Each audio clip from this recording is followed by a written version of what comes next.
बाप समजायला ना थोडा वेळच लागतो. बापाला समजून घेणं अवघड आहे ना. जो बाप आपल्याला तरुणपणे सांगतो बाया हे करू नको ते करू नको, शिस्तीत राहा, अभ्यासावर फोकस कर, तेव्हा आपल्याला बाप दुश्मन वाटतो. मोठं झाल्यावर कळतं की बापच दोस्त आणि हितचिंतक आहे.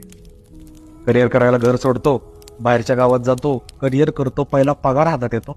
पहिला पगार हातात आला की आपण सगळ्यांचा खर्च भागवतो. खर्च भागवतो कळतं मला काहीच राहिलं नाही. मग प्रश्न पडतो की माझ्या वडिलांनी एवढीशा पगारात सगळं मॅनेज कसं केलं, सगळे खर्च कसे भागवले. घर सोडलं, लांब गेलो, बाप.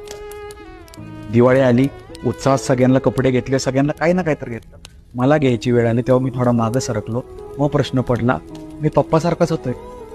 पप्पाने तरी कधी कुठं काय स्वतःला घेतलं. घर सोडलं की बाप कळतो.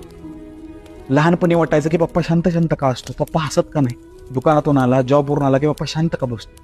मोठं झाल्यावर त्या प्रश्नांची उत्तरं मिळतात. ज्या सफरिंगमधून, ज्या पेनमधून, ज्या सगळ्या गोष्टीतून तुम्ही आता जाताय, त्या गोष्टीतून